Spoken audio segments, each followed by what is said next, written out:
What's going on, you guys? Welcome back to the channel. Man, we have been so busy since we last seen you. So busy that Aubrey's not even in this part of the video because she's in some 8-hour meeting class thingy that, I don't know, it's above my pay grade. But since we last saw you, a lot has happened, so let's hop right into it and start you off with a fleet update. Now the Mercedes, which was our second highest earner this month, followed by another vehicle, we'll get into that one in a second, is here today because the alternator is actually working too well. It's putting out too much voltage, and at the same time it's also dropping a little too low voltage occasionally, causing the battery light to come on. I don't want to have one of my renters stranded in it, so we got to take a look at that because that thing has a new battery and already has a new alternator. What is wrong? I don't know, but this is our Lexus that we're going to be adding on Get Around. Now it has an appointment set up to have the Get Around tracker integrated system put on so they can remotely unlock and lock the doors from afar. That has to be done at our Car Toys, so that's going to be coming later in the next week. But all the suspension is done. We're kind of just waiting on headlights and a good vacuuming and cleaning out, and it's ready to rock on Get Around. Let's talk about our #1 earning vehicle this year, but it's not being rented out right now. Here it is. Here's our Mazda 5. That's right, our Mazda 5 was killing it on Turo this year, and unfortunately it got damaged on a rental. Can you spot what's wrong with it? Let me give you a hint. Can you spot what's wrong with it now? The wheel is busted. So it's not supposed to have, this is what they call camber, where the wheel is now curving inwards. It's negative camber, and the wheel got pretty chewed up on a rental, and we can see the tire did get damaged. Now this is not safe to drive on when this happened. The renter decided she's gonna drive it all the way back from Houston to Dallas and then tell us after the fact that yeah, she drove it about 75, 80 miles an hour, which caused some pretty severe tire damage. Thankfully, she did not have a blowout with this vehicle because this tire is wasted on the inside. Now, we were waiting on parts for this vehicle, and we actually, I think, just got them in today, which leads us to another vehicle that's broken down right behind us there. So this is our Ford Fusion, and if you remember, the PCM broke on it. Well, we got the new PCM back from a company called Circuit Board Medics, which takes our existing one and repairs it for I think a quarter of the cost of what it would be for a new PCM and programming, which is great, but unfortunately it didn't work. The PCM still had an issue, and I have my fancy new scanner that I bought to diagnose some issues like that. So they have great customer service. We shipped it all the way back to them, and I think it just came back in today.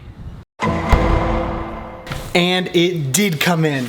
We got our Circuit Board Medics package here. So this has the PCM for the Ford Fusion, which should be the last piece of the puzzle. We can get that car back on the platform and start making money again, because that car was doing pretty good on Turo. It was just starting to build some steam at the beginning of the year, and then of course as things happen, it pooped out. And then we also have our big giant Rock Auto box. Now this is going to contain the strut for the Mazda 5. Let me show you.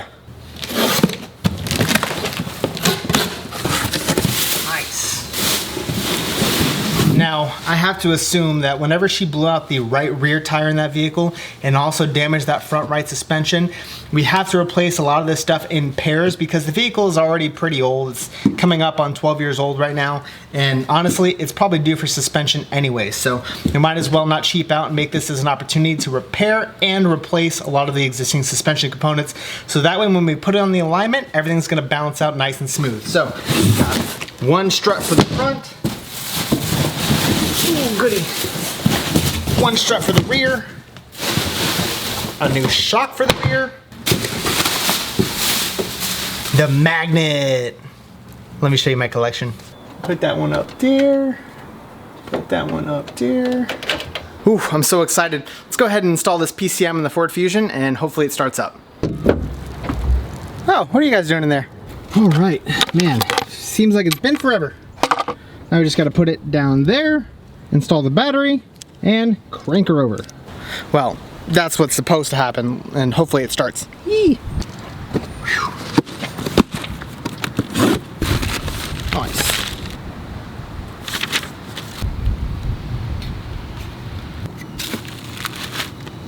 I'm getting a phone call. Good afternoon, this is HP. Hey bud, it's Trey with A1. Awesome, awesome. All right, cool. Here, let me head on down there and I'll get you paid up. That was a phone call from another vehicle that's down, and it's our 2007 Toyota Yaris, where the renter actually broke a key off in the ignition. So this is just gonna have to wait a second. We gotta go pay this guy and get that car cleaned up because it needs to go out on a rental. It's been down for about 3 days getting this ignition cylinder fixed up. You're coming with me.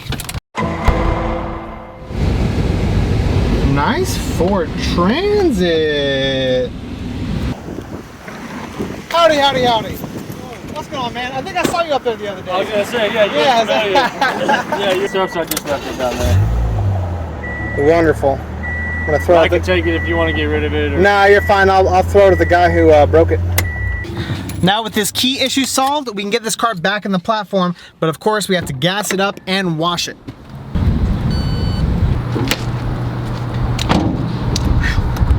I wonder what Aubrey's doing.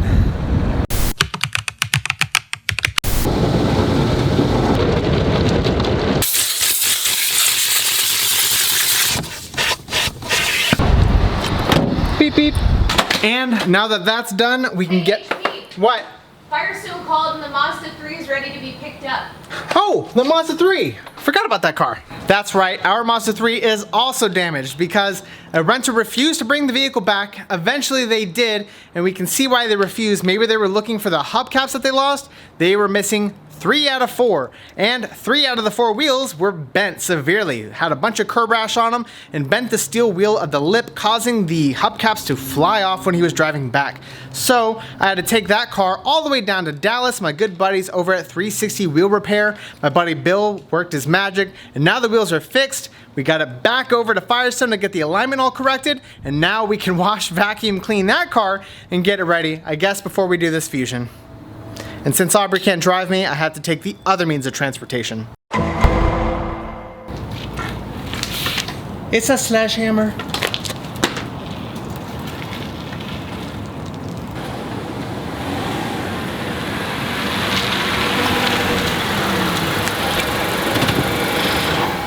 Now, in addition to losing 3 out of the 4 hubcaps, he actually ended up sideswiping something. I don't know. He didn't really mention it. Or the hubcaps. He just brought back the car super late, and that was it. So now I gotta figure out how we can get some of this off. It looks like paint transfer. Hopefully it wasn't someone else's vehicle. Nobody's contacted us yet, so let's get this taken care of. Now I'm just gonna be using some generic compound, and it even says before, after. So let's see if we can do that on that.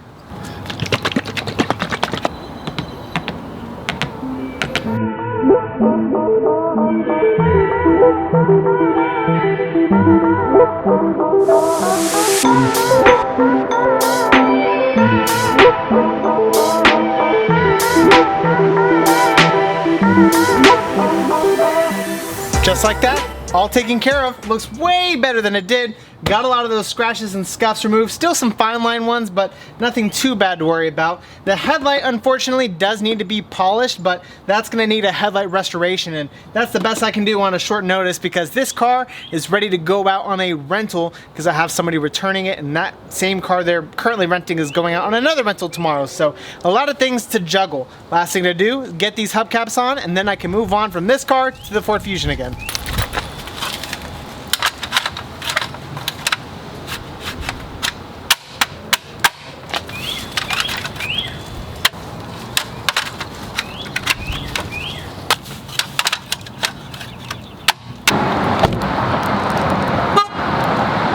Now we've had to move a lot of cars around, and Aubrey and I have been really busy, so I secretly parked my truck in this parking lot over here. Now I gotta pick up my bike and hopefully have enough time in the day to get that Fusion going. Whew. I've been parked over here for a couple of days and nobody's stolen my treasures. Well, let's see. Fires first time, every time. Whew, man, I have been slammed, but with those tasks out of the way, I can now get back to the Fusion, and because I've been so slammed in days like these, we've hired an employee, which is Michael, our next door neighbor, and he's going to be helping us out with the fleet, so I can focus on cars that are down, and I don't have to worry about more of the day-to-day operations. Guys, as always, be sure to hit that like button, hit that subscribe, and hit that notification bell, and we'll see you in the next episode.